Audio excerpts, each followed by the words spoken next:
ICC champions trophy 2025 আসরে group এ থেকে ভারত বনাম পাকিস্তানের ম্যাচ থেকে বিদায় নিয়েছিল পাকিস্তান এবং আজকের ম্যাচে আইসিসি চ্যাম্পিয়ন্স ট্রফির 6ম ম্যাচে মুখোমুখি হয় বাংলাদেশ বনাম নিউজিল্যান্ড।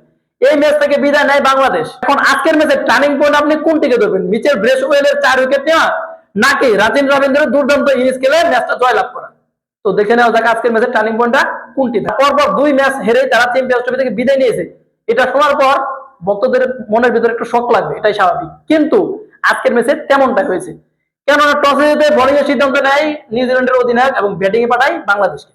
বাংলাদেশের ব্যাটাররা আজকেও তারা ব্যর্থ হয়েছে এবং তারা বড় একটা সংগ্রহ করতে পারেননি নিউজিল্যান্ডের সামনে, কেননা বাংলাদেশের ওপেনার শান্ত এবং তানজিদ হাসান তারা শুরুটা বেশ ভালোই করেছিলেন। তানজিদ হাসান তিনি 24 বলে 24 রান করে আউট হয়ে যান। তারপরে মাঠে আসেন মেহেদী হাসান। মেহেদী হাসান মিরাজের প্রতি বাংলাদেশের প্রত্যাশা একটু বেশি থাকে, কিন্তু তিনি পরপর 2 ম্যাচে তিনি পারফরমেন্সটা খারাপ করেছেন, কেননা মেহেদী হাসান মিরাজ প্রথম ম্যাচে তিনি 10 বলে মাত্র 5 রান করে আউট হয়ে যান এবং আমরাও সবাই ভেবেছিলাম যে তিনি দ্বিতীয় ম্যাচে হয়তো ভালো একটা পারফরমেন্স করবে, কিন্তু আজকেও তিনি 14 বলে মাত্র 13 রান করে আউট হয়ে যান। তারপরে মাঠে আসেন তাওহিদ হৃদয়। তাওহিদ হৃদয় গত ম্যাচে খুব ভালো একটা পারফরমেন্স করেছিলেন, আজকে খারাপ করেছেন। তিনি তিনি আউট হয়ে যান মাত্র 24 বল খেলে মাত্র 7 রান করে তিনি আউট হয়ে যান। তারপরে মাঠে আসেন মুশফিকুর রহিম। মুশফিকুর রহিম তিনি আগের ম্যাচে তিনি প্রথম বলে আউট হয়ে যান 0 রান করে এবং আজকের ম্যাচে তিনি 5 বল মোকাবেলা করে মাত্র 2 রান করে আউট হয়ে যান। মুশফিকুর রহিম আউট হয়ে যাওয়ার পর মাঠে আসে মাহমুদুল্লাহ রিয়াদ। মাহমুদুল্লাহ রিয়াদকে আমরা প্রথম ম্যাচে খেলাইনি, হয়তো আমরা ভেবেছিলাম দ্বিতীয় ম্যাচে তিনি একটা ভালো পারফরমেন্স করবে, কিন্তু মাহমুদুল্লাহ রিয়াদ তিনি কি করলেন? 14 বলে মাত্র 4 রান করে তার উইকেটটা তিনি দিয়ে গেলেন খুব সহজে। তাওহিদ হৃদয়, মুশফিকুর রহিম, মাহমুদুল্লাহ রিয়াদ তারা যে আউট হয়ে গেলেন, এই যে পরপর 3টা উইকেট দেওয়ার পরে ব্যাটিং বিপর্যয়ে পড়ে বাংলাদেশ এবং তারপরে শান্ত যখন আউট হয়ে যান 77 রান করে। আজকের ম্যাচে শান্ত, রিশাদ হোসেন, জাকির আলী তারা মোটামুটি ভালো একটা পারফরমেন্স করেছে, বাকিরা তেমন কিছুই করতে পারেননি দলের জন্য। শান্ত তিনি 110 বল খেলে 77 রান করেছিলেন, তার ইনিংসে 9টা 4 এমএ ছিলেন এবং রিশাদ হোসেন তিনি 25 বলে 26 রান করেছেন, তিনি 2টা 4 এবং একটা 6 মেরেছিলেন। তার পাশাপাশি জাকির আলী তিনি আগের ম্যাচেও ভালো একটা খেলা খেলেছেন এবং আজকের ম্যাচেও তিনি মোটামুটি একটা ভালো পারফরমেন্স করেছেন, তিনি 55 বলে 45 রান করেছেন, তার ইনিংসে 3টা 4 এবং একটা 6 মারছিল। পাশাপাশি তাসকিন আহমেদ তিনি 20 বল মোকাবেলা করেছেন, 10 রান করেছেন। এই যে তাদের যে 9 উইকেটের বিনিময়ে শেষ পর্যন্ত তারা 236 রান সংগ্রহ করে। বাংলাদেশের ব্যাটিং 10টা শুরু হয় 21তম ওভার থেকে, যা শুরু করেন নিউজিল্যান্ডের স্পিনার মিচেল ব্রেসওয়েল।